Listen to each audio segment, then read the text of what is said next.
AITA for going no contact with my parents after they forced me to give up my dog? I never thought a single decision could change my life so much. But the day I brought home my dog, everything shifted. That I had just moved into my first apartment, freshly out of college, trying to piece together some kind of independence. The place was small, one bedroom, a kitchen barely big enough to fit a table, and a view of the parking lot instead of anything scenic. But it was mine, and it felt empty. That's when I decided to visit the local shelter. I told myself I'd just look, maybe volunteer, maybe donate. But then I saw him, that a scrappy golden brown mutt with the saddest eyes I'd ever seen. His fur was patchy, his ears too big for his head, and yet the second he looked at me, it was like he knew me, like he'd been waiting. The shelter worker said he'd been abandoned. His previous owners left him tied up outside with nothing but a water bowl and a note. Can't afford him anymore. He had trust issues, they warned me. He didn't warm up to people easily, but when I crouched down, he leaned against me. Just like that. I signed the papers that day. I named him Max from then on. Max was my shadow. Every morning, he'd follow me into the kitchen, tail wagging as I made coffee. Every evening, he'd curl up next to me on the couch, his head heavy on my lap. When I had bad days at work, when life felt overwhelming, he was there, steady, loyal, and always happy just to exist beside me. Max wasn't just a dog. He was family. My parents didn't see it that way. At first, when I told them about him, they brushed it off. A dog? Really? That's a big responsibility. They made jokes about how I'd get tired of walking him, how he'd tear up my furniture, how I'd regret it, but I didn't regret it. Not for a second. If anything, Max was the best decision I'd ever made. And that was exactly why it hurt so much when my parents decided to destroy AITA. First, I thought my parents' comments about Max were just jokes, harmless teasing. The kind of stuff parents say when they don't really get your choices but don't care enough to fight them. But it didn't take long to realize they weren't joking. The first time they came to visit me after I adopted Max, Mom wrinkled her nose the second she walked in. "It smells like a kennel in here," she said, waving her hand dramatically.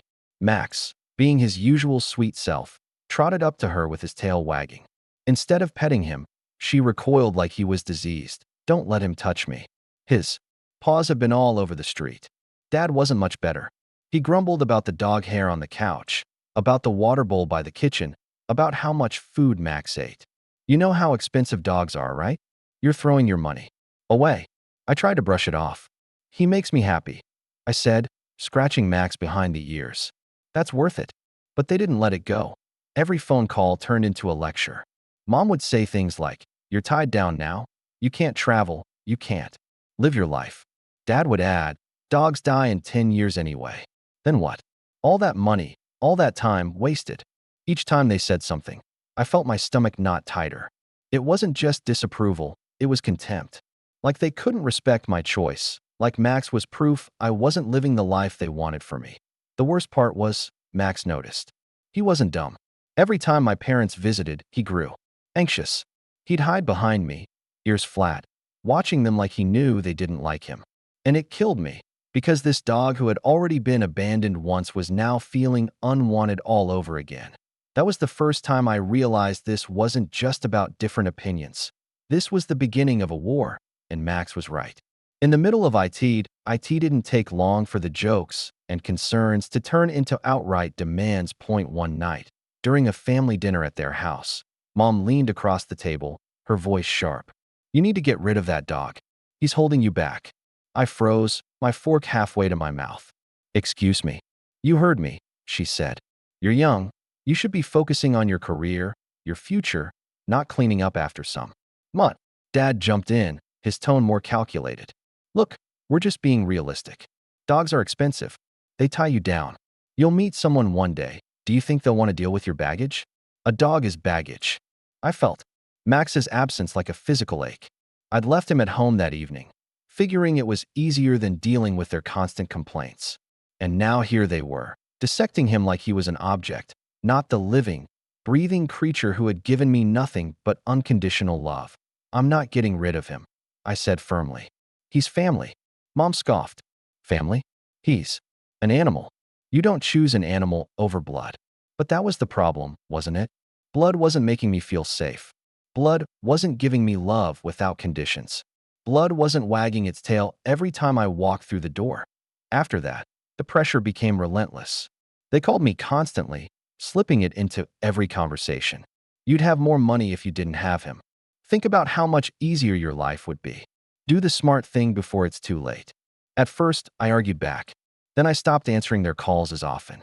But the weight of their disapproval never went away. It got worse when I mentioned I was thinking about moving to a bigger apartment to give Max more space. Mom lost it. You're rearranging your entire life for a dog? What about us? What about your real family? And that's when it hit me. This wasn't just about Max. This was about control. They couldn't stand that I had built something for myself, something they didn't approve of, something they couldn't control. So they attacked the one thing that mattered most to me. Max wasn't the problem, that he was the target. The breaking point came on a Sunday afternoon that I had stopped by my parents' house, mostly out of obligation. Max was with me, sitting quietly by the door like the well-behaved boy he was. He wasn't barking, wasn't making a mess, just sitting there, waiting for me. But the second Mom saw him, her face twisted in disgust. Why did you bring that here? She snapped. I clenched my jaw. Because he's part of my life. And if you want to see me, you have to accept that. Her eyes narrowed, and then she said the words that made my stomach drop. Then maybe we don't want to see you. The room went cold. Dad crossed his arms, his expression unreadable. Your mother's right. This has gone on long enough. You have to make a decision. It's us or the dog. I actually laughed, because the idea seemed so absurd.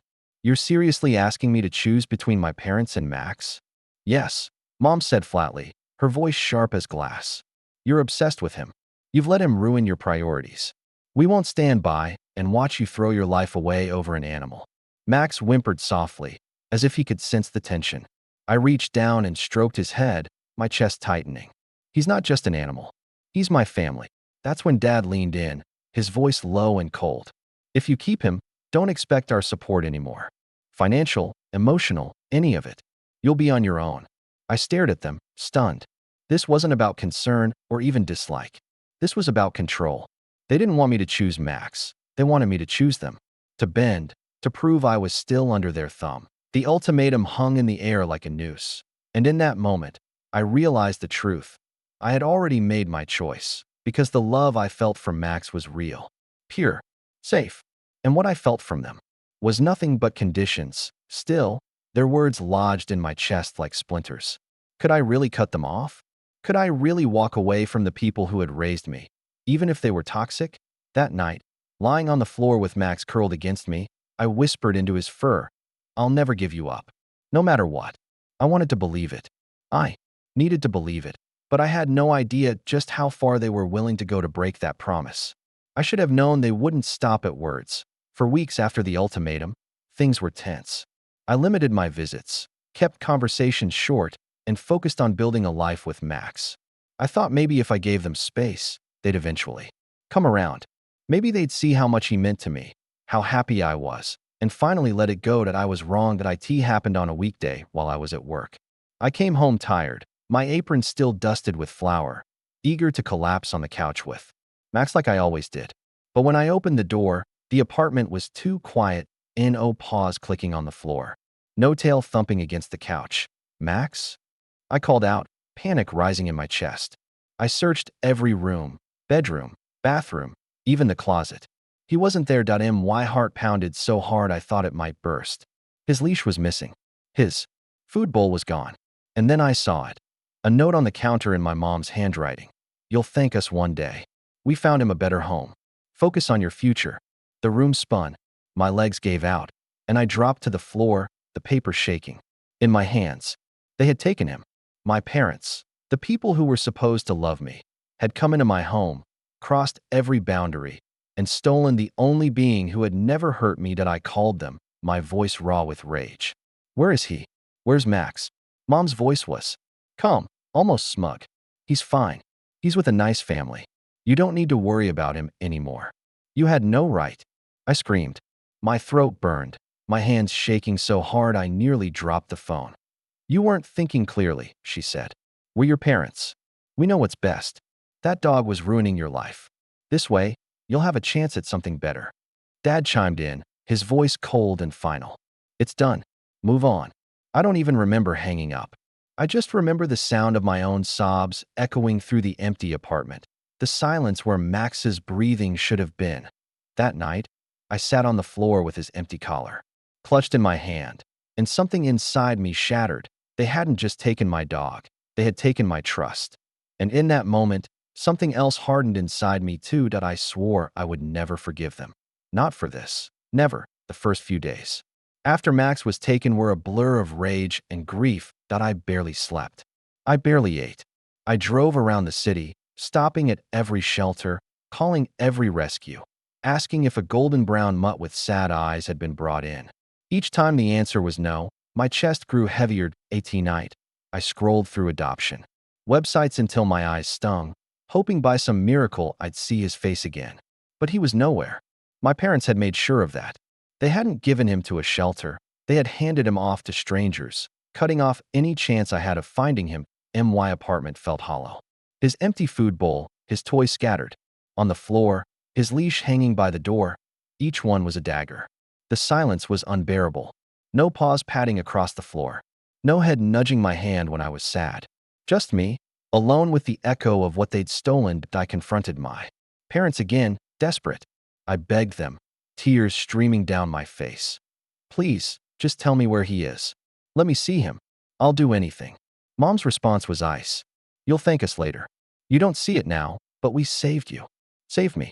Those words replayed in my head like poison. They hadn't saved me. They had destroyed me. That was the moment something inside me snapped that I realized I couldn't keep doing this. I couldn't keep begging people who thought destroying my happiness was somehow a gift. I couldn't keep subjecting myself to their control. I stopped answering their calls. I blocked their numbers. I ignored their knocks at my door. For the first time in my life, I put up a wall so high they couldn't climb over it. It wasn't easy. Part of me still ached with guilt, with the voice in my head whispering, "They're your parents. You're supposed to forgive them. You're supposed to love them no matter what." But then I'd see Max's empty bed in the corner, and the guilt was replaced with fire, because parents who loved me wouldn't have done this. Parents who cared wouldn't have ripped away the one being that gave me unconditional love. I made my choice. I went no contact. And even though the hole in my heart from losing Max will never fully close, I finally understood one thing. Sometimes family isn't blood. Sometimes family is the one who curls up next to you, listens without words, and never betrays you. And I had already lost that family once. I wasn't about to let the people who took him have me too. Going no contact wasn't a switch I flipped. It was a door I dragged shut and braced with everything I had. At first, silence felt like oxygen. Then it turned into an alarm. Because my parents don't tolerate closed doors, they didn't call me directly anymore, blocked. So they recruited messengers. My aunt texted first, "Your mother is devastated. Stop punishing her and come talk like an adult." A cousin DM'd me a selfie from a family barbecue I wasn't invited to. Everyone's worried. Be the bigger person. A neighbor I barely knew stopped me by the mailboxes to say she'd heard about the incident with the dog and that parents only do what's best. Word traveled faster than truth. Then they escalated. Mom showed up at my workplace during the lunch rush, bouquet in hand, tears at the ready. The flowers were white lilies, funeral flowers. She put them on the counter like a prop and told my manager she needed just 5 minutes with my child. My manager, bless her, stepped between us and said, "Not here." I spent the next hour making cappuccinos with shaking hands, praying she wouldn't be waiting by the dumpster when I took out the trash. She was. I slipped out the front and walked 3 blocks before circling back. The next week, my landlord emailed. My parents had called on my behalf, claiming there was an emergency maintenance issue and requesting access to my unit. They still had the spare key from helping me move in months ago. I took a late lunch, drove straight to the leasing office, and changed the locks that afternoon. The property manager asked if I wanted to add an unauthorized access note to my file. I said yes. My voice didn't crack until I got back to the car. When the front door no longer worked for them, they tried the back.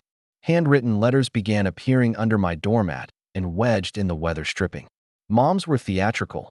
Cursive loops, smudged ink, phrases like, "You'll understand when you have children of your own," and "We rescued you from a mistake." Dads were sparse, all hard edges. You are being irrational. Call your mother. One envelope held a photo, just a corner of a golden brown tail and a tiled kitchen floor that wasn't mine. No name, no address. A breadcrumb designed to pull me back.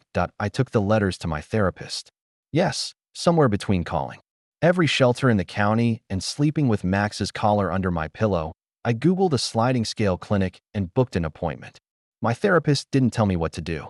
She just kept asking, what would protecting yourself look like? The first answer was new locks. The second was HR. I sat with my cafe's HR rep in a tiny office that smelled like printer toner and explained that my parents might show up again. She took notes, added a flag to my file, and posted a quiet instruction for front-of-house staff. If anyone asks for me by name and says they're family, a manager must take the conversation. No exceptions. I felt both pathetic and powerful leaving that meeting. A person who needed protocols and a person who set them. The smear campaign kept growing. A church friend of my mom's messaged, "Forgiveness is godly. A dog is not a soul." I typed and deleted 6 responses before settling on none. My cousin, one of the few who believed me, forwarded screenshots from the family group chat where mom called my grief an overreaction and dad wrote, "We intervened for her future." Someone added, "She's been unstable for years." They were writing a history where I was hysterical and they were heroic. The last time they tried to breach the wall, I wasn't home. A neighbor's doorbell cam caught them on my landing. Mom knocking, dad pacing, both of them glancing up at the peephole like it was a camera lens in a courtroom drama. Mom held another bouquet. Dad held a manila folder. Later, I found the folder. Slid under my door.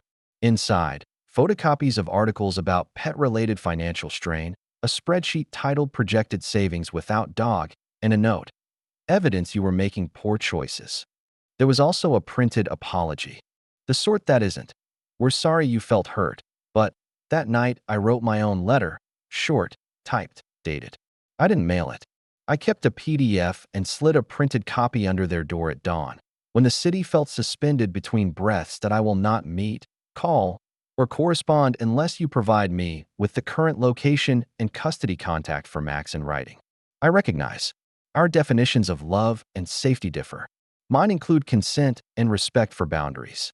Until the above condition is met, do not contact my employer, landlord, neighbors, or extended family on my behalf. Future unsolicited contact will be documented. Before therapy, that would have felt like a threat. After therapy, it felt like a boundary. Paper instead of shouting. Clauses instead of tears. They didn't reply with an address.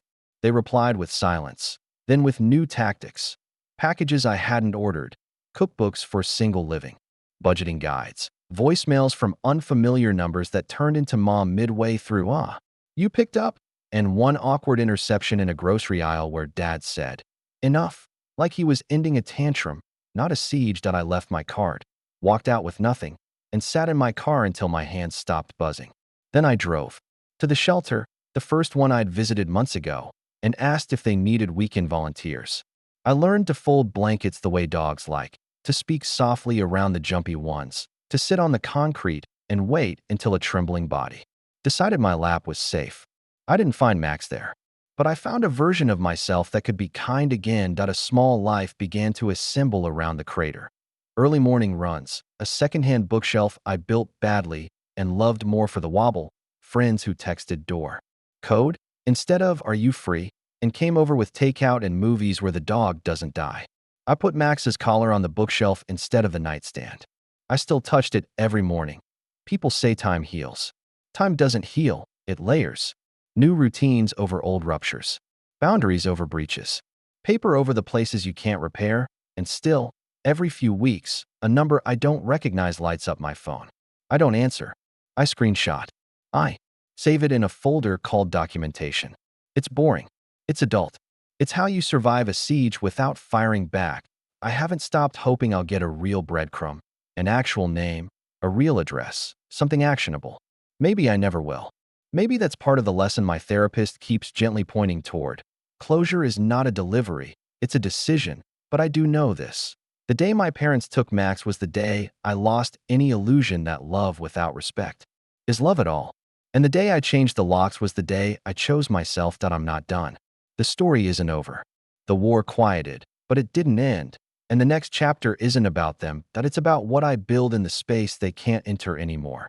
Life after the siege didn't happen overnight. It was messy, uneven, 2 steps forward, 1 step back. But slowly, painfully, I began to build something that felt like mine. It started small. The collar on the bookshelf, no longer clutched like a talisman, but displayed as a reminder of both love and resilience.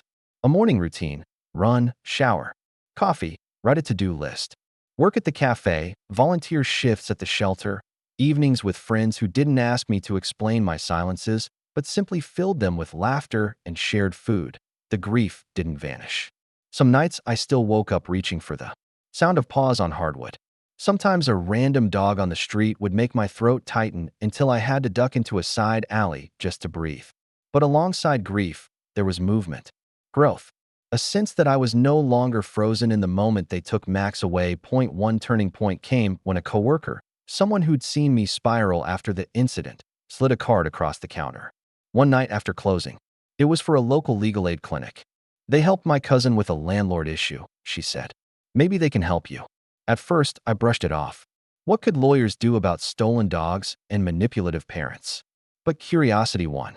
A week later, I sat in a cramped office, fluorescent lights buzzing, while a volunteer attorney listened patiently as I poured everything out: the adoption papers, the stolen property, the unauthorized entry into my apartment, the notes, and harassment.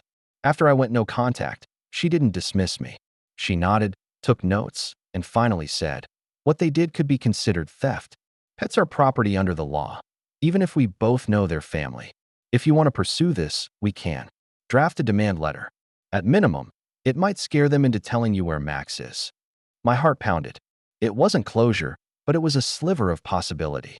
For the first time in months, I felt like I had a weapon of my own. Not fists, not shouting, but paper. The same tool they had used against me, I could now wield back. I didn't sign anything that day. I wasn't ready. But just knowing I had options lit something inside me. A quiet strength. A reminder that I wasn't helpless. Meanwhile, the shelter became more than a refuge. It became a community. I started taking training courses, learning about canine behavior, shadowing the vet during exams. One of the staff members pulled me aside and said, "You're good at this. Ever thought about working with animals full-time?" The idea scared me. For years, I'd measured my worth by the future my parents wanted for me. Degrees, respectable careers, milestones they could brag about at barbecues. But what if my future wasn't theirs? What if it was mine, and it included dogs, even if not Max? The first time I admitted that out loud, to my therapist, then to a friend, I cried. Not because it was sad, but because it felt like opening a door I hadn't realized was there. As weeks turned into months, my parents' attempts to reach me became less frequent, then sporadic. I still saved the voicemails, still filed away the letters, still lived with one eye on the rearview mirror. But their voices no longer shook me like they once had. Their power over me was fading. And in that space, I began to reclaim pieces of myself they had tried to erase. My autonomy, my peace, my right to decide what family meant. One night, sitting on the shelter floor with a trembling rescue curled against my chest, I whispered, "I'll protect you. Always." And in that moment, I realized I wasn't just speaking to the dog, that I was speaking to myself. I had almost convinced myself that the storm was over. The voicemails had slowed. The letters stopped showing up under my doormat, and the whispers from relatives grew faint. I thought maybe, finally, they had accepted the wall I'd built. Then came the call. It was a number I didn't recognize, but it had my hometown's area code. Against my better judgment, I answered, "Hello." Silence. Then my father's voice, rougher than I remembered. "It's me." I nearly hung up. My thumb hovered over the red button. But something in his tone, tired, almost cracked, made me pause. "What do you want?" I asked, my voice flat. He cleared his throat. "Your mother. She's not well. She misses you. We both do. Can't we put this behind us?" The words were carefully chosen, polished like stones. Not an apology, not accountability, just a plea disguised as vulnerability. For a moment, my heart clenched. The child in me wanted to believe it, wanted to imagine that maybe they had changed, that maybe we could rebuild. But then I remembered the note on my counter the night they stole Max. You'll thank us one day. I swallowed hard. You miss me? Or you miss controlling me? There was a long silence on the other end. Then, sharper, don't start with that. Family forgives. Family moves on. And there it was. The same script, the same cycle. Not we were wrong. Not we hurt you. Just you're obligated to forget that I closed my eyes, took a breath, and for the first time in my life, I didn't shake when I answered. Family respects boundaries. Family doesn't steal. Family doesn't decide who I get to love. You didn't. Just take my dog. You took my trust. And you never gave it back. Dad tried again, his voice rising. You're being dramatic. No. I cut him off, calm but firm. I'm being clear. This is the last time we're having this conversation. Unless you can tell me where Max is, or admit what you did, there's nothing left to say. Another silence. Then a click. He hung up. That I sat there, staring at my phone, waiting for the familiar wave of guilt to crush me. But it didn't come. Instead, I felt steady, solid, like the cycle that had spun me in circles for years had finally snapped, that I wasn't their child to manipulate anymore. I wasn't their victim, that I was my own person. And I had broken free. In the weeks after that last phone call, I waited for the guilt to return. I expected the late-night doubts, the inner voice whispering that maybe I was too harsh, too stubborn, too unforgiving. That voice had been my companion for years, the echo of every argument my parents had won by sheer force. But the silence was different this time. It wasn't suffocating. It was freeing. I poured my energy into rebuilding a life that felt whole. Work at the cafe turned into a promotion to shift lead. Volunteering at the shelter became a steady rhythm, and the staff began trusting me with harder cases. Dogs who flinched at every sound, who had been abandoned or mistreated.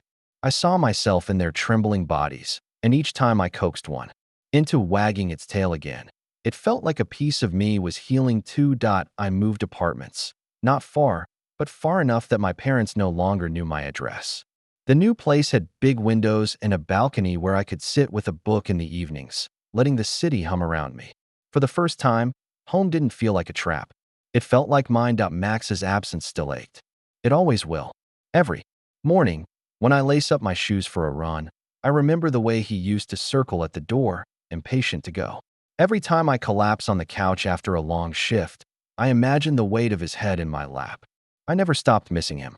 I don't think I ever will. But grief, I've learned, can live beside gratitude. Gratitude that I got to love him at all.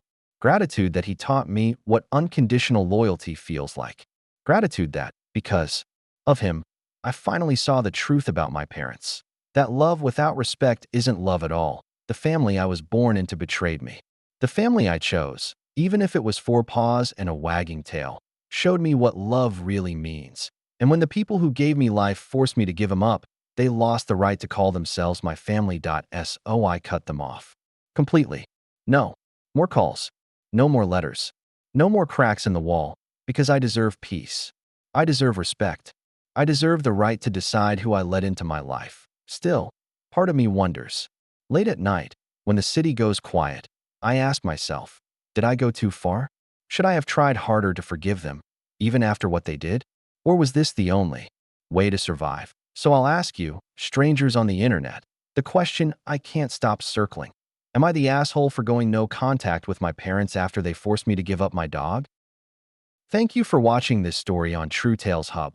Please like the video, subscribe to the channel, and turn on the notification bell so you won't miss our next story. That we post new tales twice a day, and each one comes with unexpected twists you won't see coming.